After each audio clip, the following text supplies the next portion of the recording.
ಸ್ಥಳೀಯ ಸುದ್ದಿ ಸಮಾಚಾರಗಳ ಆಗರ.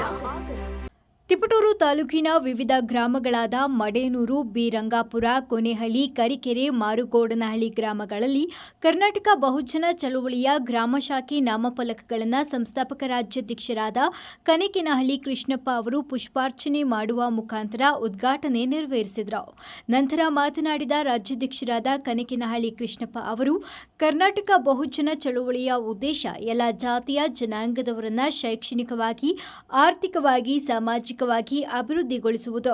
Professor B Krishnappa ಅವರು ಬಹುತೇಕ ಈ ನಾಡಿನಲ್ಲಿ ಸಂಘಟನೆಯನ್ನ ಕಟ್ಟಿ ಬೆಳೆಸಿದವರು. ಅವರ ಹಾದಿಯಲ್ಲಿ ನಾವು ಸಹ ನಡೆಯುತ್ತಿರುವುದು ಉತ್ತಮ ಅಂತ ತಿಳಿಸಿದರು. ಎಲ್ಲ ಜಾತಿಯ ಇದನ್ನು ಶೈಕ್ಷಣಿಕವಾಗಿ, ಸಾಮಾಜಿಕವಾಗಿ, ಆರ್ಥಿಕವಾಗಿ ಅಭಿವೃದ್ಧಿಗೊಳಿಸುವಂಥದ್ದೇ ಮತ್ತು ಅವರನ್ನ ಜಾಗೃತಿಗೊಳಿಸುವಂಥದ್ದೇ ಕರ್ನಾಟಕ ಬಹುಜನ ಚಳವಳಿಯ ಉದ್ದೇಶ. ಮುಂದಿನ ರೂಪರೇಷೆಗಳಿಂದ ಈಗ ಒಂದೇನಾಗಿದೆ, ಪ್ರೊಫೆಸರ್ ಬಿ ಕೃಷ್ಣಪ್ಪನವರು ಬಹುತೇಕ ಈ ನಾಡಿನಲ್ಲಿ ಸಂಘಟನೆಯನ್ನು ಕಟ್ಟಿ ಬೆಳೆಸುವಂಥವ್ರು. ಅವರ ಹಾದಿನಲ್ಲೇ ಕೂಡ ನಾವು ನಡ್ಕೊಂಬರ್ತಾ ಇರೋದು.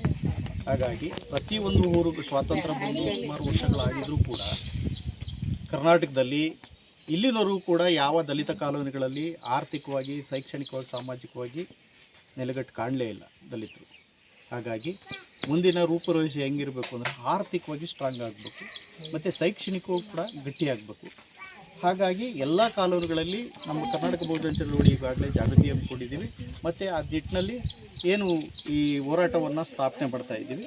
ಮತ್ತು ಈಗಾಗಲೇ ಸರ್ಕಾರದ ಮಟ್ಟದಲ್ಲಿ ಸುಮಾರು ಹಲವಾರು ಕೋಟಿಗಳನ್ನು SCP ಮತ್ತು TSP ಅಡಿನಲ್ಲಿ ದುಡ್ಡಿಡ್ತಾ ಇದ್ದಾರೆ. ಆದರೆ ಇಲ್ಲಿನವರೆಗೂ ಕೂಡ ಅಭಿವೃದ್ಧಿಗೋಸ್ಕರ ಬಳಕೆ ಮಾಡ್ತಾ ಇಲ್ಲ. ಈಗ ಹೆಂಗಾಗಿದೆ ಉದಾಹರಣೆಗೆ ಅಂದರೆ, ಯಾವುದೋ ಒಂದು ಸಮುದಾಯ ಭವನ ಕಟ್ತಾರೆ. ಆ ಸಮುದಾಯ ಭವನ ಕಟ್ಟಿದ್ರೆ ಏನಾಗ್ತದೆ ಅಂದರೆ, ಸರ್ಕಾರ ದುಡ್ಡು ಖರ್ಚು ಮಾಡಿ ದಲಿತರ ಹೆಸರಿನಲ್ಲಿ ಕಟ್ತದೆ. ಆದರೆ ಕೀ ಮಾತ್ರ ಅಧಿಕಾರಿಗಳ ಹತ್ರ ಇರ್ತದೆ. ಆ ಅಧಿಕಾರಿಗಳು ಈಗ ಸಾರ್ವಜನಿಕವಾಗಿ ಇಲ್ಲಿ ಕೀ ಕೊಟ್ಟಿರಲ್ಲ. ಉದಾಹರಣೆಗೆ ಅದು ಹೇಳ್ತಾ ಇರೋದು. ಹಾಗಾಗಿ ಯಾವುದೇ ರೀತಿಯಾಗಿ ಸರ್ಕಾರ ಅಭಿವೃದ್ಧಿಗೊಳಿಸಬೇಕು ಅಂದರೆ ಸಂಪೂರ್ಣವಾಗಿ ಅವರ ಹಿತಾಸಕ್ತಿಗೆ ಏನು ಈಗ ಉದಾಹರಣೆಗೆ ನಿಬಂಧನೆಗಳ ಆಗ್ತಲೇ ಸರ್ಕಾರ ಆರ್ಥಿಕವಾಗಿ, ಶೈಕ್ಷಣಿಕವಾಗಿ ನೆಲೆಗಟ್ಟಾಗಿ ಅವರು ಗಟ್ಟಿಯಾಗಿ ನಿಲ್ಲಲಿಕ್ಕೆ ಬದ್ಧವಾಗಿರಬೇಕು ಸರ್ಕಾರ. ಹಾಗಾಗಿ ಏನು ದಲಿತ ಕಾಲೋನಿ ಮತ್ತು ಬೇರೆ ಬೇರೆ ಹಟ್ಟಿಗಳಲ್ಲಿ ಇವತ್ತು ಸ್ಟ್ರಾಂಗಾಗಿ ನಾವು ಜಾಗೃತಿಗೊಳಿಸ್ತದೆ ಏನಂದರೆ, ಇವರು ಏನೋ ತರಕಾರಿ ಮಾರೋಕ್ಕೆ ಲೋನ್ ಕೊಡೋದಲ್ಲ, ಅವ್ರ ಭೂಮಿ ಕೊಡಿಸ್ಬೇಕು ಮತ್ತು ಕೆಲಸ ಕೊಡಬೇಕು ಮತ್ತು ಅವ್ರನ್ನ ಆರ್ಥಿಕವಾಗಿ ಗಟ್ಟಿಯಾಗಿಗೊಳಿಸ್ಬೇಕು ಅನ್ನೋದೇ ನಮ್ಮ ಇಂಟೆನ್ಷನ್ಸು. ಈಗೇನಾಗ್ತದೆ, ಸರ್ಕಾರ ದುಡ್ಡು ಇಡ್ತಾರೆ.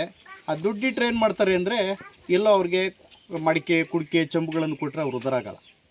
ವ್ಯವಸಾಯ ಮಾಡಬೇಕಾದ್ರೆ ಅದಕ್ಕೆ ಏನು ಸಲಕರಣೆಗಳು ಬೇಕಾಗಿದ್ದಾವೆ, ಭೂಮಿ ಇದ್ದವ್ರಿಗೆ, ಭೂಮಿ ಇಲ್ಲದವ್ರಿಗೆ ಭೂಮಿ ಕೊಡಬೇಕು, ಭೂಮಿ ಇದ್ದವ್ರಿಗೆ ಬೋರ್ವೆಲ್ಗಳು ಕೊಡಬೇಕು, ಬಿತ್ತನೆ ಬೀಜಗಳು ಕೊಡಬೇಕಾಗ್ತದೆ, ಮತ್ತು ಏನೇನು ಬೇಕು ಅವ್ರಿಗೆ ಅದನ್ನೆಲ್ಲನೂ ಕೊಡಬೇಕಾಗ್ತದೆ. ಹಾಗೆ ಎಜುಕೇಷನ್ ಮಾಡ್ತಾಯಿದ್ದಾರೆ ಹುಡುಗರು. ಇವತ್ತು ಬಹುತೇಕ ಅವರಿಗೆ ಖಾಸಗೀಕರಣ ಮಾಡಿದ್ದಾರೆ ಸರ್ಕಾರಗಳು.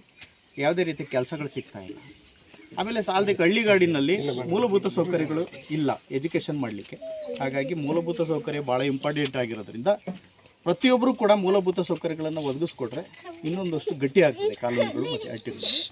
ಇನ್ನು ಈ ಸಂದರ್ಭದಲ್ಲಿ ರಾಜ್ಯ ಕಾರ್ಯದರ್ಶಿ ಕುಮಾರಯ್ಯ, ರಾಜ್ಯ ಯುವ ಕಾರ್ಯದರ್ಶಿ ನರಸಾಪುರ ಕಿರಣ್, ರಾಜ್ಯ ಸಮಿತಿ ಸದಸ್ಯರಾದ ಸುಂಡೇಕೊಪ್ಪ ಪ್ರಕಾಶ್, ರಾಮಣ್ಣ ಹಾಗೂ ಇತರರು ಉಪಸ್ಥಿತರಿದ್ದರು.